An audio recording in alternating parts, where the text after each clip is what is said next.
రాష్ట్రంలో ఉన్న ప్రభుత్వ మెడికల్ కాలేజీలను కూడా ప్రభుత్వ పరం చేసేందుకు కూడా ఏదైతే చంద్రబాబు సర్కార్ క్యాబినెట్లో కూడా నిర్ణయం తీసుకుంది. ఇప్పటికే ఉన్నటువంటి 10 మెడికల్ కళాశాలలు కూడా ప్రైవేటు వ్యక్తులకు దారాదత్తం చేసేందుకు సిద్ధమైంది. దీనిపై కూడా మాట్లాడేందుకు సిపిఐకి సంబంధించినటువంటి రాష్ట్ర నాయకులు మరేపు ఏలూరుకు సంబంధించిన నాయకులు ఉన్నారు. వీరితో మాట్లాడించే ప్రయత్నం కూడా చేద్దాం.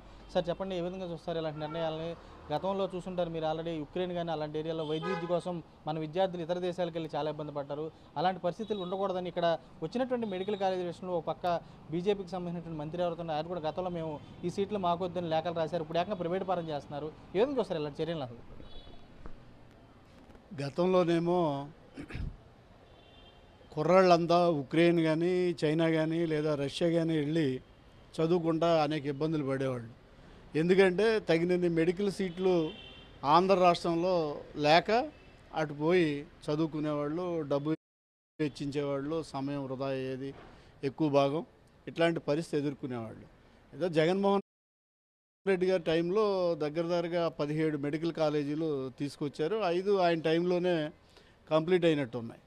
ఇప్పుడు మిగతా 10కి చంద్రబాబు నాయుడు గారు ఏం చేస్తూ ఉన్నారంటే, ఏదైతే మోడీ గారు, అమిత్ షా గారు కార్పొరేట్ కంపెనీలని ప్రైవేటు వ్యక్తులకి మొత్తం పరిశ్రమలను కట్టిపెట్టే ప్రయత్నం చేస్తూ ఉన్నారో, ఆయన పెంపుడు బిడ్డగా ఈయన కూడా ఈ కాలేజీలని P4 సిస్టంలో ప్రైవేట్ వాళ్ళకి ఇచ్చి వాళ్ళ ద్వారా కట్టించి రాబోయే రోజుల్లో వైద్య రంగాన్ని ప్రైవేటు పరం కంప్లీట్గా ప్రైవేటు పరం చేయడానికి కావాల్సిన ప్రయత్నం చేసే దాంట్లో భాగమే ఇప్పుడు మెడికల్ కాలేజీలని ప్రైవేటు వ్యక్తులకు అప్పగించే ప్రయత్నం. అంటే రాను రాను పేదవాడికి ప్రభుత్వ రంగానికి సంబంధించిన వైద్యం కానీ లేదా వైద్య విద్య కానీ అందుకునే పరిస్థితి, ఆదరించే పరిస్థితి లేకుండా పోతూ ఉంది.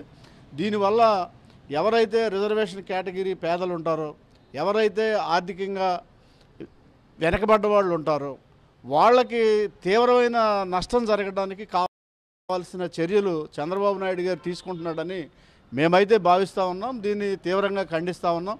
అట్లా కాకుండా ప్రభుత్వ రంగంలో అంటే మనిషికి బాగా కాస్ట్లీ ఏమంటే ఇప్పుడు ప్రస్తుతం విద్య, వైద్యం.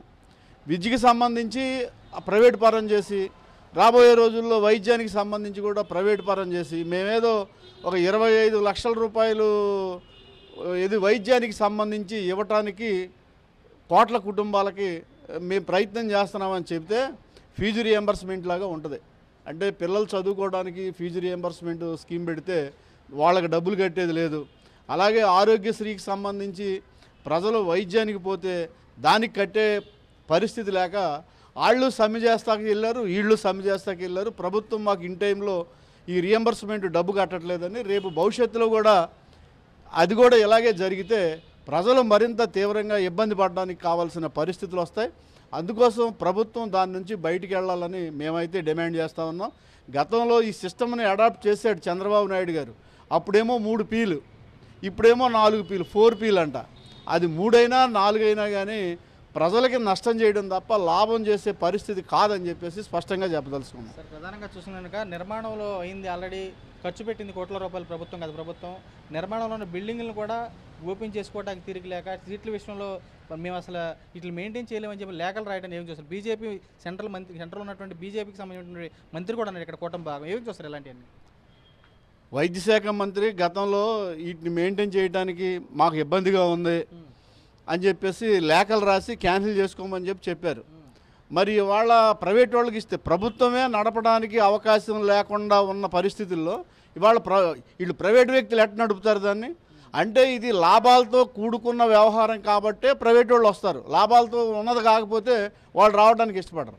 అంటే వీళ్ళు వైద్యానికి సంబంధించి లేదా మెడికల్ కాలేజీలకు సంబంధించి ప్రజల అవసరాలు ఏవైతే ఉన్నాయో దాని నుంచి ప్రభుత్వం బయటపడడానికి ప్రైవేట్ వాళ్ళకి అప్పగించడానికి కావాల్సిన ప్రయత్నంలో భాగం తప్ప ఇది అంతకంటే వేరే కాదు. కానీ కాలేజీలని ప్రభుత్వ రంగంలో నిర్వహిస్తేనే ప్రజలకు న్యాయం జరుగుద్దని చెప్పేసి మేమైతే స్పష్టంగా అభిప్రాయపడతా ఉన్నాం. చూడొచ్చు సార్, ప్రధానంగా చూడొచ్చు ఇక్కడ ఇతర రాష్ట్రాలు ఎవరైనా మెడికల్ కాలేజ్ ఇస్తామంటే సీట్లు ఇస్తామంటే తీసుకుంటారు, కావాలని అడుగుతున్నారు కూడా ఇతర రాష్ట్రాలు. కానీ మన రాష్ట్రంలో దానికి పరిస్థితి భిన్నంగా ఉంటుంది. ఏమి చూస్తారు? ఉన్న కాలేజీని ప్రైవేట్ పరం చేస్తామని కార్పొరేట్ శక్తులు కుమ్మకాయడం ఏమి చూస్తారు? వాస్తవంగా వైద్య విద్యకి చాలా ప్రాధాన్యత ఉన్నది. ఆ రీత్యే ఆంధ్ర రాష్ట్రంలో ఉమ్మడి ఆంధ్ర రాష్ట్రంలోనే వైద్య కళాశాలలు తక్కువ ఉండడం వల్ల వైద్య విద్యను అభ్యసించే విద్యార్థులు ఎక్కువ అయ్యి ఆంధ్ర రాష్ట్రంలో సీట్లు దొరక్క ఇతర దేశాలకి అటు రష్యా దేశాలకి సంబంధించిన ఉక్రెయిన్ కానీ జెకోస్లోవాకియా కానీ ఇతర దేశాలకి వియత్నాం కానీ వెళ్ళడం జరిగింది. అలా కెనడా కూడా వెళ్ళి చదువుతున్నారు, ఆస్ట్రేలియా చదువుతున్నారు. ఇటువంటి వైద్య విద్య కోసం వెళ్ళే విద్యార్థులు అక్కడ చదువుకొని వచ్చి మళ్ళా మన భారతదేశంలో ఇక టెస్ట్ పాస్ అయితే కానీ వైద్యం చేసే పరిస్థితి లేదు. ఆ విధంగా అనేక ఇబ్బందులు పడే పరిస్థితి గతంలో ఉండేది. దాన్ని నివారించడం కోసం గత వైఎస్ఆర్ జగన్మోహన్ రెడ్డి ప్రభుత్వం ఈ ఇడిపోయిన ఆంధ్ర రాష్ట్రంలో కొత్తగా మెడికల్ కాలేజీలు ఏర్పాటు చేసి ఈ రాష్ట్రంలో ఉన్న వైద్య విద్య అభ్యసించే విద్యార్థులు ఎవరైతే ఆసక్తి ఉంటారో వాళ్ళకి సీట్లు ఇవ్వడం కోసం ఒక ప్రయత్నం చేయడం జరిగింది. 15 కాలేజీలలో 5 కాలేజీలు ఇప్పటికే ఓపెన్ అయినాయి. మిగతా 10 కాలేజీలు కూడా నిర్మాణ దశలో ఉన్నాయి. అవి కూడా ఓపెన్ చేసే పరిస్థితి ఉంది. దాన్ని ఓపెన్ చేయడానికి రాష్ట్ర ప్రభుత్వం ప్రయత్నం చేయడం మానేసి ఆ బిల్డింగ్లు కట్టిన బిల్డింగుల్ని ప్రైవేటు వ్యక్తులకి దారదత్త చేయడం చాలా సిగ్గుచేటు. ఆ విధంగా వైద్య విద్యని సామాన్య ప్రజలకి, పేదవారికి, ఎవరైతే రిజర్వేషన్ అవకాశాలు ఉన్న వర్గాలు ఉన్నారో వాళ్ళందరికీ వైద్య విద్యను దూరం చేయడం కోసం ఈ రాష్ట్ర ప్రభుత్వం ప్రయత్నం చేస్తుంది. సరైనది కాదు. ఎప్పటికైనా వైద్యాన్ని ప్రజలకి అన్ని వర్గాల ప్రజలకి అందుబాటులో ఉండే విధంగా చర్యలు తీసుకోవాలని చెప్పేసి ఈ రాష్ట్ర ప్రభుత్వాన్ని ఒత్తిడి చేస్తున్నాం. ఏవైతే ఈ యొక్క విధానాలు ఉన్నాయో, తప్పుడు విధానాలు, ప్రైవేట్ పరం చేసే విధానాలు అవి వినాడాలని చెప్పేసి కోరుతున్నాం. సార్, ప్రధానంగా చూసుకుంటారు గతంలో ఎప్పుడు చంద్రబాబు తన రాజకీయ జీవితంలో 40 years ఇండస్ట్రీ అంటాడు. ఒక్క మెడికల్ కళాశాల కానీ ఎన్ని కట్టినటువంటి దాఖలాలు, అలాంటిది ఉన్నటువంటి మెడికల్ కళాశాలను ప్రైవేట్ వ్యక్తులు దారదత్తం చేస్తూ ఉంటారు. ఏం చూస్తారు? ఒక సందర్భంలో ఆంధ్ర రాష్ట్రంలోనే ఐటీఐ కాలేజీలు, పాలిటెక్నిక్ కాలేజీలే చాలా గగనంగా ఉండేవి. ఆ తర్వాత కాలంలో వైఎస్ రాజశేఖర రెడ్డి వచ్చిన తర్వాత ఆయన యొక్క హయాంలో ఎవరైతే పీజీ రియంబర్స్మెంట్ సిస్టమ్ వచ్చారో ఇంజనీరింగ్ కాలేజీలు గోకాలంలోకి వచ్చినాయి. మెడికల్ కాలేజీలు మాత్రం అంతంత మాత్రంగా ఉన్నాయి. దాన్ని తీసుకురావడం కోసం ప్రయత్నం చేసినా ఆనాడున్న కేంద్రంలో ఉన్న పార్టీలు కానీ ప్రభుత్వాలు కానీ సహకరించలేదు. ఆ తర్వాత ఈ యొక్క జగన్మోహన్ రెడ్డి హయాంలో కేంద్రంతో మాట్లాడి వాళ్ళని ఒప్పించి ఈ ఆంధ్ర రాష్ట్రంలో మెడికల్ కాలేజీ తీసుకురావడం కోసం ప్రయత్నం చేసి తీసుకోవడం జరిగింది. ఆ విధంగా తీసుకొచ్చిన మెడికల్ కాలేజీలని మనం స్వాగతించడం మానేసి ఇతర రాష్ట్రాల్లో అయితే మెడికల్ కాలేజీ కావాలని ఇప్పటికే కోరుకుంటున్నారు. అటువంటి కోరికల్ని మనం ఉపయోగించుకోవాలి. మనకు వచ్చిన కాలేజీని మనం సద్వినియోగం చేసుకోవాల్సిన మానేసి వాటిని ప్రైవేట్ పరం చేయడం అనేది చాలా బాధాకర విషయం. అటువంటి చర్యలు సరైనది కాదు. వచ్చిన కాలేజీలని ప్రభుత్వ పాలనలోనే నిర్మాణం చేసి ప్రభుత్వ పాలనలోనే కొనసాగించాలని చెప్పేసి మేము కోరుతున్నాం. చూడొచ్చు, పురుషాలు కూడా వీళ్ళు కూడా ఒకటే స్పష్టం చేస్తున్నారు. ఇదే గత ప్రభుత్వం తీసుకొచ్చినటువంటి మెడికల్ కాలేజీ ఏదైతే ఆ మెడికల్ కాలేజీలన్నీ కూడా ప్రభుత్వ రంగంలోనే కొనసాగాలి. చూస్తే కనుక ప్రైవేట్ వ్యక్తులకు దారాదత్తం చేయడాన్ని తాము తీవ్రంగా ఖండిస్తున్నాము.